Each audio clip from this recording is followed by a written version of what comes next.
Hi, this is Braschek, and I'd like to read an article for you written by Russell Blaylock. He's an MD, and it's very important.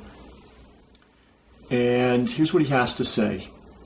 By wearing a mask, the exhaled viruses will not be able to escape and will concentrate in the nasal passages, enter the olfactory nerves, and travel directly to the brain. All right, so let's break this down because it sounds dramatic, and it's not dramatic at all. It's a simple statement of anatomical fact and physical reality. Okay, you wear a mask to keep the viruses from coming in, right? And you wear a mask to keep the viruses supposedly from going out, right? Where do the viruses go, assuming you have any, and bacteria and other pathogens? Where do they go when you wear a mask? They go on the inside of your mask, and they collect, right? I'm having to spell this out because apparently Fauci and all the various Gestapo governments in the United States don't understand this simple fact of life. So when you put a mask on, you are accumulating viruses and other pathogens on the mask.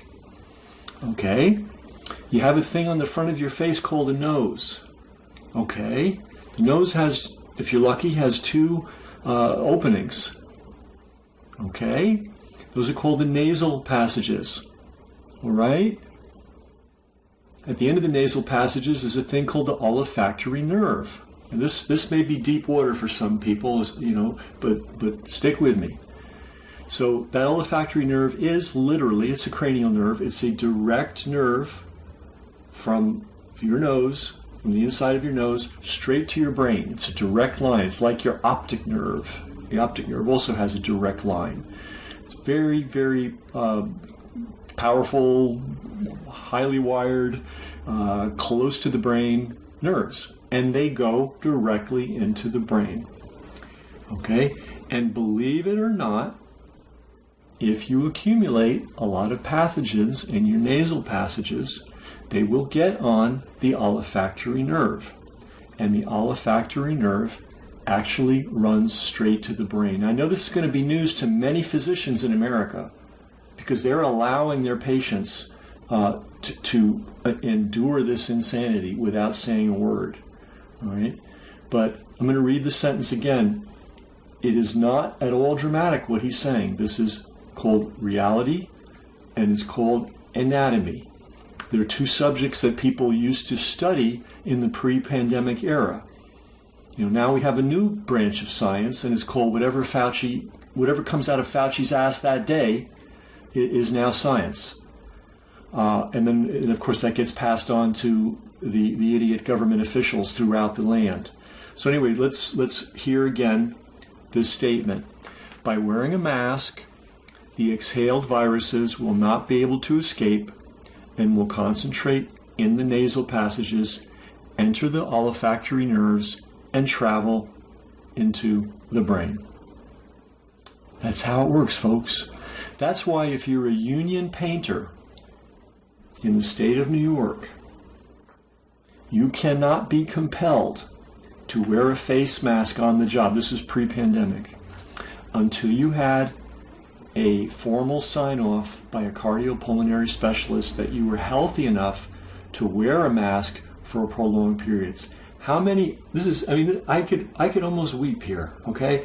How many elderly, infirm individuals are walking around with masks on all day who, if they were union painters, would have been told, sorry, you're not healthy enough to wear a mask. And yet we have millions of people who should not be wearing a face mask for health reasons, wearing these masks. This is the doing of Tony Fauci, serial liar, serial fraud, serial unindicted criminal, and all the idiot news people and all the idiot politicians who have followed his very, very poor lead.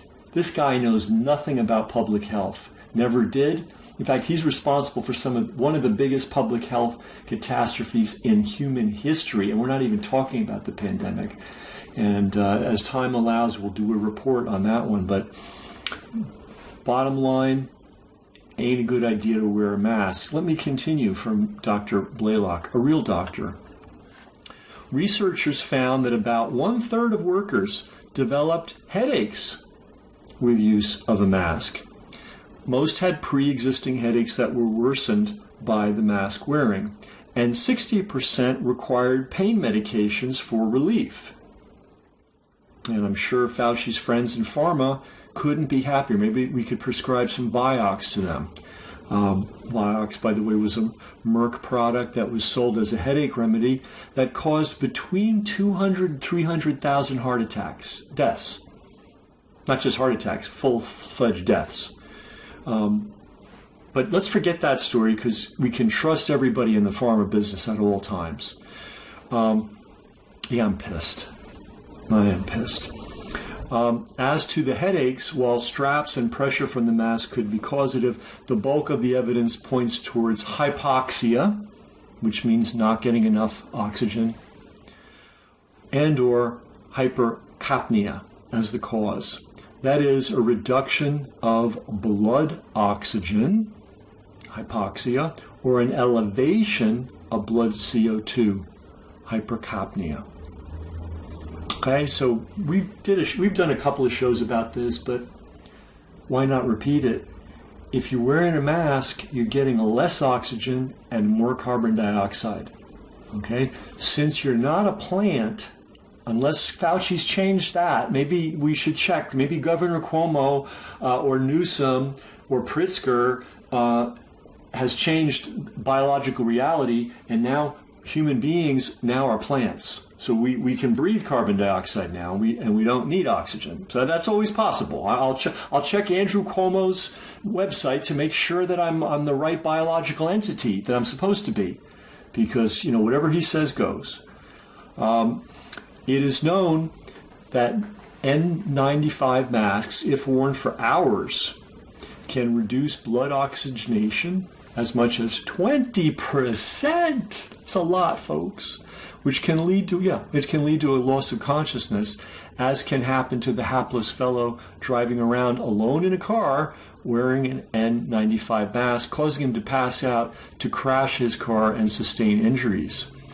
I am sure that we have had several cases of elderly individuals or any person with poor lung function passing out, hitting their head and so on. This, of course, can lead to death.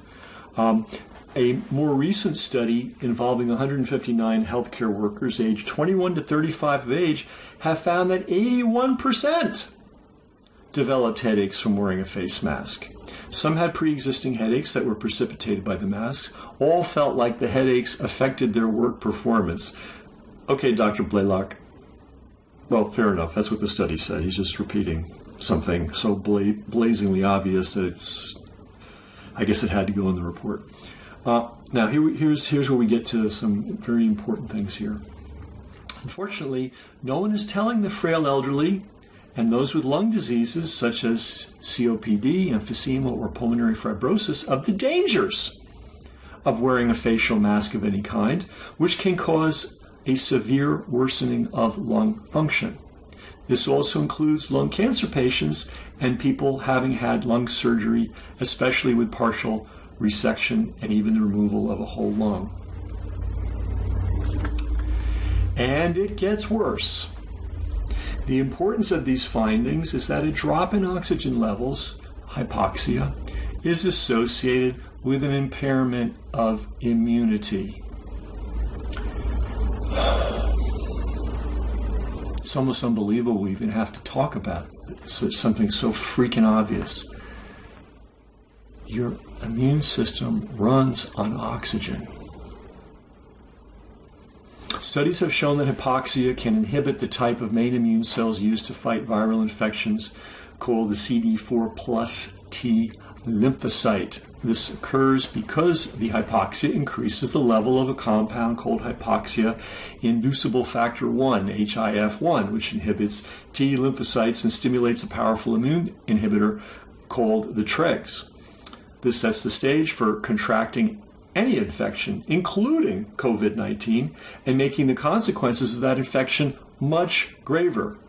In essence, your mask may well put you at an increased risk of infections and so on, and thus having a much worse outcome. So a lot of technical stuff there.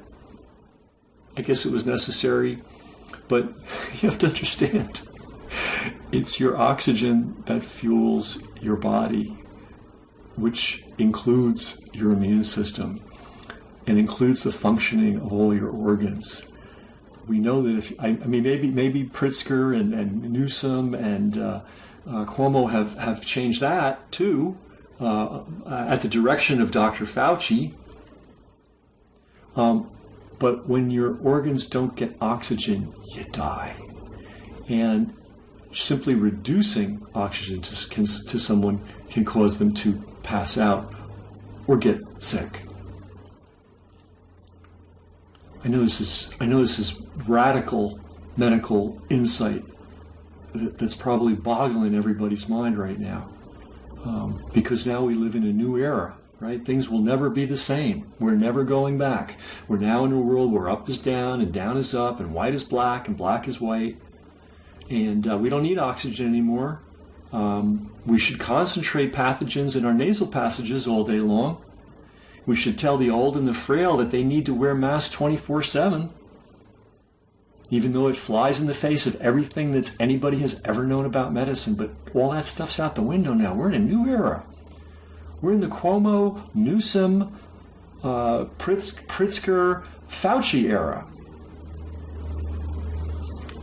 People with cancer, and especially this is criminal.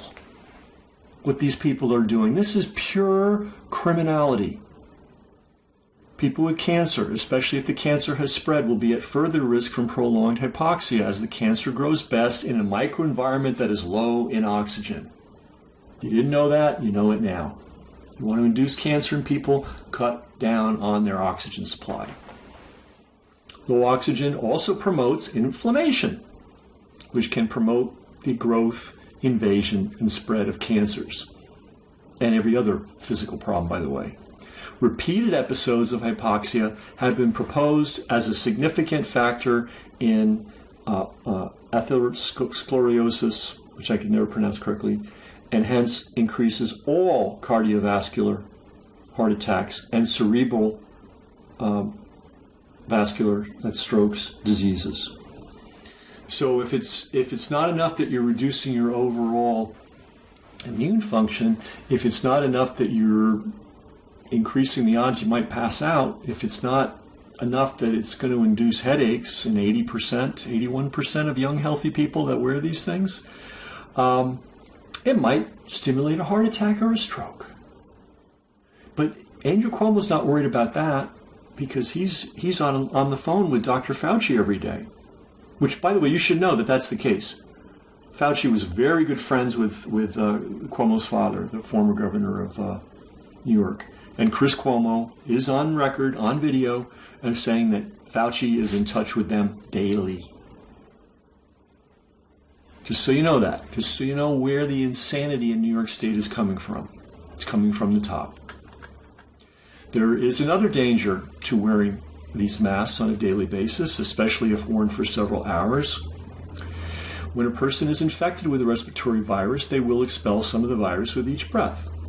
If they are wearing a mask, especially an N95 mask or other tightly fitting masks, they will be constantly breathing the viruses, raising the concentration of the virus in the lungs and the nasal passages. We know that the people who have the worst they're murdering people, guys. Right? When they stick somebody on a ventilator and they haven't even bothered to see what their actual real physical health problem is, they're murdering them. And here's the other way they're murdering them. Okay? So listen up. We know that people that have had the worst reactions to the coronavirus have the highest concentrations of the virus early on.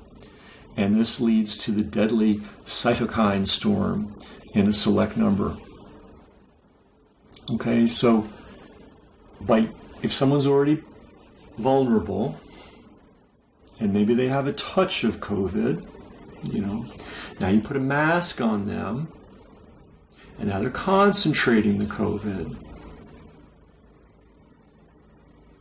And it's the people who have these high concentrations, and this might be why some healthcare workers have gotten sick, in addition to the fact they're obese, diabetes, emphysema, asthma, all the other comorbidities that they all have. All the ones that have died all have comorbidities. There's never been a case of a healthy person getting this and dying. So you got a frail person, an elderly person, a vulnerable person. They have a little bit of it, maybe a small amount, maybe a trace amount, maybe an insignificant amount. You put a mask on them, you're amplifying the amount of COVID. And you're increasing the risk they're going to have a bad outcome. How many people have died because of this? We'll never know. Sidebar, we do know how many nursing home patients died because Andrew Cuomo ordered New York nursing homes to take active COVID cases. He only rescinded that May 10th. It was running for nearly 2 months. An order by the state, by the Fuhrer himself, that if you're a nursing home and somebody with COVID, active case of COVID, wants to move in, you're required to take them. We know at least 5,000 people have died in nursing homes in New York State. Anyway, here's the final paragraph. It gets even more frightening. New evidence suggests that in some cases the virus can enter the brain. Why not? Look, you got a nose. You got 2 holes. You have nasal passages. At the end of those nasal passages is a little plexus of nerves, right? It's the olfactory nerve. That runs directly to your brain. It is the tightest wired cranial nerve, pretty sure, in the whole human brain. Smallest distance, greatest impact. In most instances, the virus enters the brain by the way of the olfactory nerves, which connects directly with the area of the brain dealing with recent memory and memory consolidation. By wearing a mask, the exhaled viruses will not be able to escape and will concentrate in the nasal passages, enter the olfactory nerves, and travel to the brain. This may explain why I think some of these people walking around with masks have mental problems. They may have already started out with a mental problem. Honestly, if you're walking down the street by yourself and there's no one for miles around and you're wearing a mask, you didn't get the memo when brains were being distributed. But I do think that some of these people are getting mentally impaired. And conveniently, what is getting impaired? Their memory. Maybe they've forgotten that there used to be a world where people had a lick of common sense, where fresh air and sunlight were considered the best cures for all ailments. So anyway, we put out some stuff about masks before, and I think whatever I said, I didn't say strongly enough. And now I'm saying it. It's brass check.